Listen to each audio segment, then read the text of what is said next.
G'day, it's Heath here from pickandlessons.com. In this mandolin lesson, we're going to take a look at a great Celtic tune by the name of the Star of Munster. In a moment, we're going to take a look at part A of the tune that you heard at the beginning of this video. But if you head on over to pickandlessons.com, you'll be able to get yourself a copy of the tablature we're working from for this arrangement. You'll also find part 2 of this lesson where we'll break down part B and break it down to some exercises. And also you'll find some play along and backing tracks there for the tune. pickandlessons.com. Okay, let's have a look at part A nice and slow. 1, 2, 3, 4.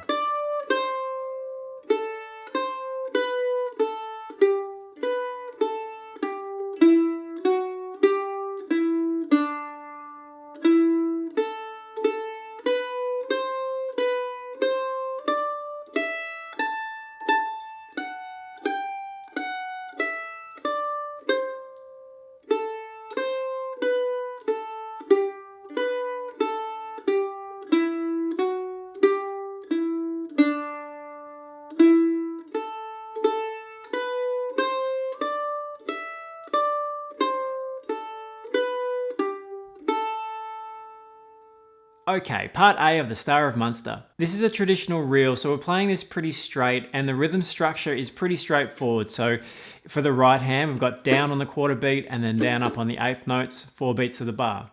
Pretty straightforward. So first measure, a good example of what we need to do for the right hand. Down, down, up, down, up, down, up.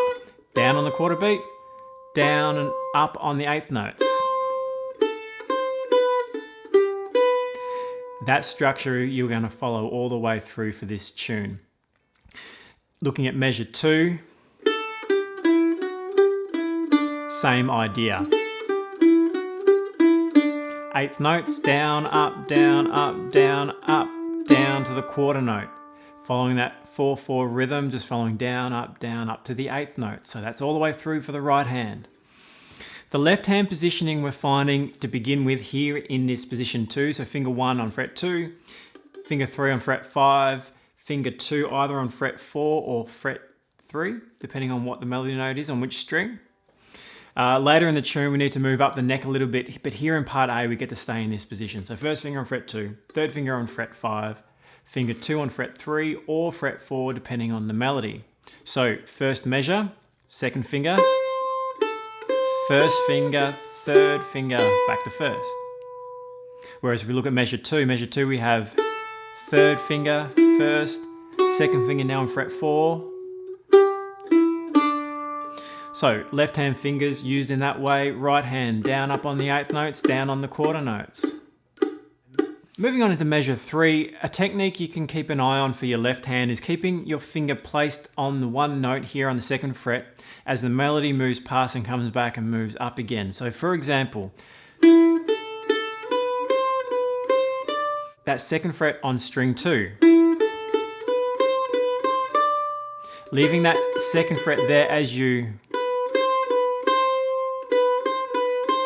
play that second, third. Makes it much easier than going, removing that finger, placing again, removing it, placing again. So leaving that in place, then it will move off as you're about to move on to the next measure. So measure 3, first finger, leave it on. Now you can start to take it off as you move. And we actually get the same thing here in measure 4. So leaving first finger there, as we go to fret 3, back to fret 2, then we can remove it for the open string. So minimal finger movement is a really nice way of trying to go about playing these melodies. If you're moving every finger all the time when you don't need to, it does tend to overcomplicate it. So leaving that first finger in place there. Okay, so they're the main things we need to really look at here in part A of the Star of Munster. It's a great little tune, fun to play. If you head on over to pickandlessons.com, we'll have a look at part B together and you'll be able to get yourself a copy of the tablature as well. So pickandlessons.com, I'll see you there.